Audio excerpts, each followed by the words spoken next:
Good afternoon. I am Dr. Satish. So today we are going to talk about golden hour of management in case of preterm baby. So golden hour of life for preterm baby. So what is golden hour of life in case of a newborn baby? Everybody may be knowing about the golden hour of trauma. In case of an accident, the first 1 hour is very important. How we are treating the patient in the first hour determine the mortality of this person. So the first 1 hour is very crucial. What we are doing in this first 1 hour is mainly stabilizing the airway, breathing and the circulation of this patient. Similarly, the first 1 hour of life,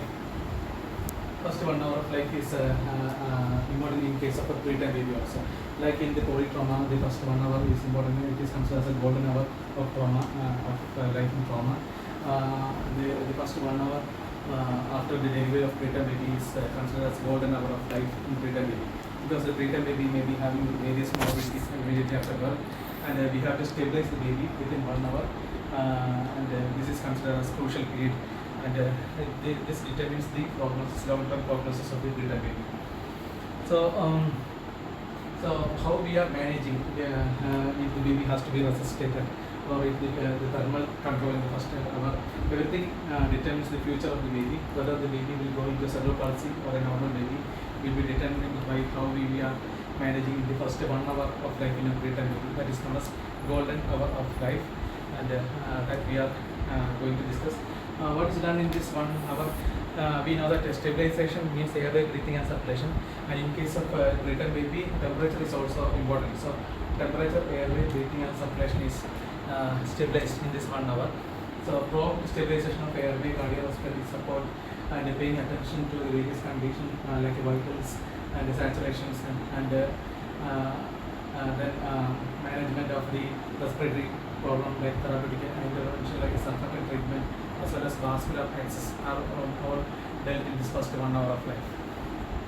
So after 1 hour, the baby should be like this, stabilized in the NICU with the overhead warmer, maintaining the temperature, and then the airway is secured either by intubation or CPAP, and then monitored with the saturation probes and adequate ECG monitors, and then IV access is attained, and the baby is on IV fluids.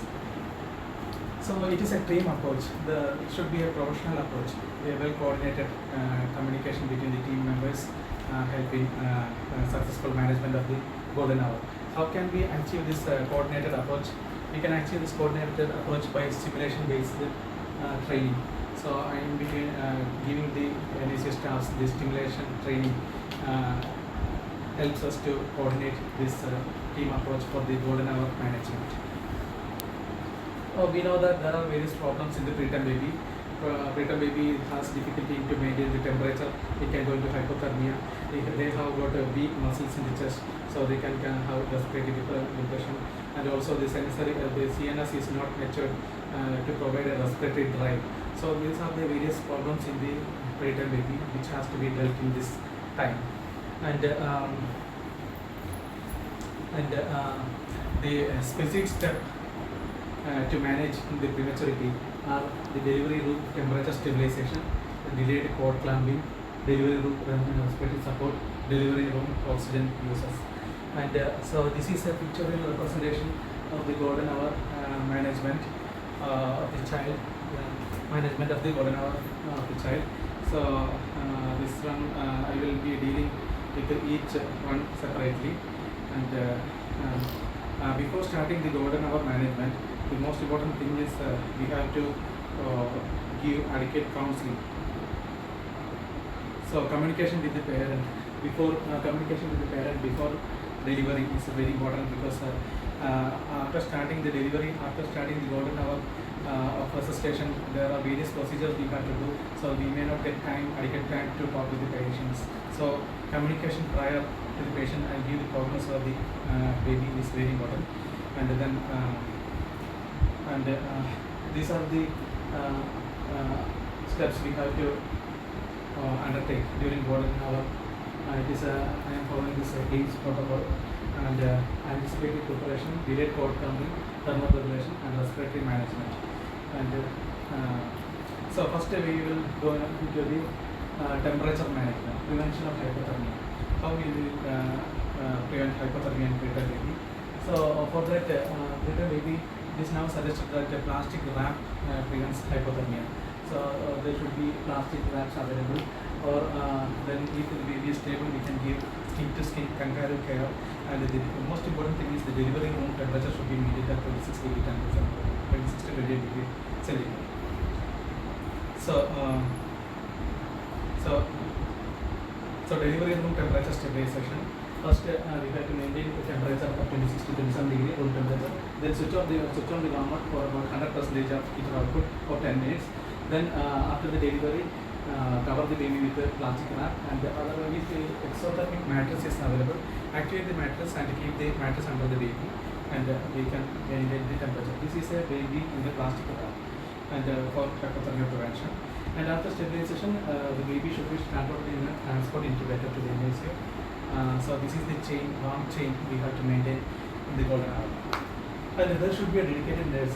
Among the team, one nurse should be given should give priority for the temperature. We should see that the AC is switched off and the room temperature is 27. Then she should prepare the blanket and the chemical mattress, and she should switch on the warmer, and then she should apply the temperature curve when the baby is delivered, and maintain the warmer in a servo control mode with the temperature of 37. So this is the things I talked about temperature management strategies. 26 degree to 27 degree room temperature, switch off the air conditioning, very warm up to 100%, everything back. And one thing we have to give priority is the cover the head of the baby with a plastic bag. So plastic bag covering the baby and the head, body as well as head, and the transport incubator, and then every 10 minutes we have to measure the axillary temperature till the baby comes to the ICU. So next important thing in the golden hour is delayed cord clamp. So delayed cord clamping is now considered as very important because it helps in adapting the baby from intrauterine to extrauterine life. Delayed cord clamping.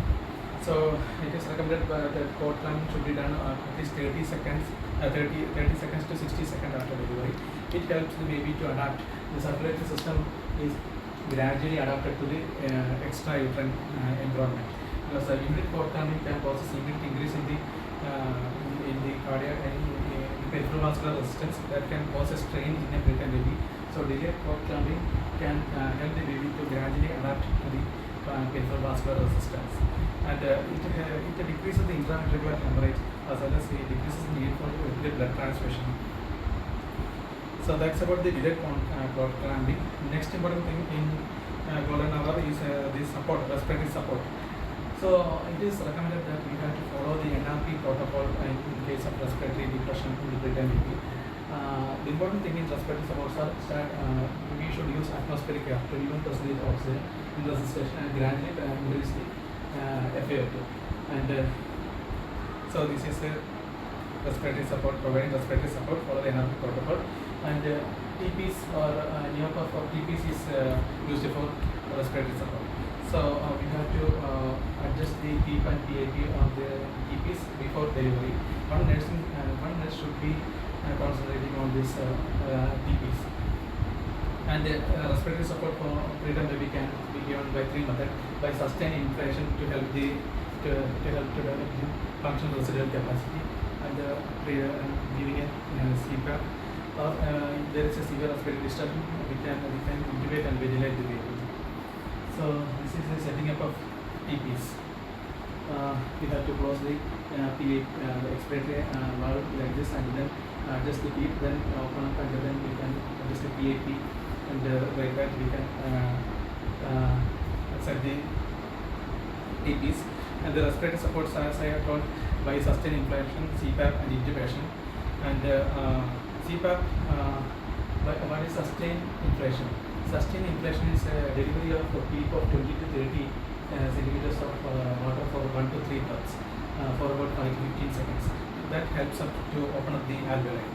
And but it is not recommended in NRP, but it is very good to develop the functional residual capacity. So CPAP, after in a crying baby, the lung will be expanded. So to prevent the collapse of the expanding lung, immediately we have to apply CPAP. And CPAP reduces the need for intubation and exogenous surfactant administration, and the rate of ventilation is also decreased if we are giving CPAP in the delivery room. This is how CPAP works. CPAP is prevents the expanded lung from becoming collapsed. And now we can give CPAP in the delivery room with the PPs. We can apply CPAP on the constant pressure if the baby is having spontaneous breathing. And if we have to give the positive pressure ventilation, we can give the positive pressure ventilation with the PPs with the PAP of 15, set PAP of 15 and PAP of 5, and FiO2 set at 21 to 30% and flow rates of 5 to 8. And then gradually we can increase the FiO2 and see if how is the oxygen requirement. The oxygen requirement is going more than 30, we have to give surfactant. So after stabilizing, the baby is transported in a transport ventilator to the NICU. So in the NICU, the golden hour continues, and we have the main thing we have to focus in the NICU is that the temperature should be maintained. When the baby is admitted to the NICU, the temperature should be maintained, and the respiratory support should be continued, and early IV access and early parenteral nutrition should be started. And if the baby is on CPAP, continue on CPAP, then see for the requirement of FiO2. If the FiO2 is recurring is more than 30%, ensure is the method of surfactant treatment in a spontaneously breathing baby. That is intubation, surfactant, and then extubation immediately and to the CPAP. And in case of preterm baby less than 32 weeks, caffeine should be lowered from the babies. Then early central line fixation, umbilical line should be inserted within 10 minutes, and the blood sugar should be checked and then monitored. And early total parenteral nutrition is considered in a preterm baby. So this is what I have discussed in a flow chart. So three nurses should be there. Three staff should be there. One nurse should be monitoring the temperature, one for the airway, the other person should be coordinating. So in the first nurse should see that the room temperature is maintained, the pulse oximeter is available, and then polythene bag is there, the thermal matrix is there, and the head cover is also there, and they then assess the need for surfactant delivery. And then when the baby is delivered, apply the temperature probe and pulse oximeter and document everything. And the second nurse should confirm the setup of the PPAP. She is taking care of the airway, confirm that the NEOPAP is there, and the initial settings of the PPs is maintained, and then ensure that the laryngoscope and blades are working. And then when the baby is delivered, NEOPAP is applied immediately, and the inspiratory hold of sustained inflation is given for pre-birth, and then continue on CPAP, and FiO2 is increased every 2 to 3 minutes, and see for the saturation and FiO2 requirement. If the FiO2 requirement is more than 30 to 35%, then we have to give surfactant treatment. And the third person will coordinate everything. They collaborate the room with other nurses to set up the equipment, and then they collaborate for the NEOPAP settings. And immediately after delivery, the baby should be put into the polythene bag, and the head should be covered with a plastic cover. Then auscultate for the heart sound and assess the respiratory effort. In a 25 weeker, less than 25 weeker, if there is a requirement, give a prophylactic surfactant. If the baby is more than 25 weeker, apply the CPAP and adjust the PAP and the oxygen requirement is more, give surfactant. And if the stress is severe, intubate, and then consider transporting the baby, stabilizing and transporting to the NICU. So and after all this thing, most important thing is we have to record everything because of the medical legal issues. Everything should be recorded, and should be recording everything. And these are the checklist we have to see for. There is a checklist for golden hour. These are the checklists we have to fill. One nurse will be filling this checklist and see that everything is done in this 1 hour of life. So this is the delivery room golden hour form, which has to be filled in case of preterm baby before transferring to the NICU. And this is what is actually I am discussing till now. If it is a term, maybe the need for resuscitation and everything will be less, and then delayed cord clamping is considered, and temperature maintenance and skin to skin care and breastfeeding can be initiated in case of term and baby safe, the baby stage. If it is preterm delivery and high risk delivery, antenatal counseling starts, and then what as I have discussed, the preparation for the delivery, and then registration preparation, EPs, temperature, room temperature maintenance, and warmer care, everything has to be done. And the pre-time EPs, as I have discussed, which one I have discussed, everything comes in this project. So that's about the golden hour management. So the take-home message is golden hour management improves the short-term and long-term outcome. Simulation-based training is important, and it is a cost-effective. So thank you for some cooperation. We will see in the next.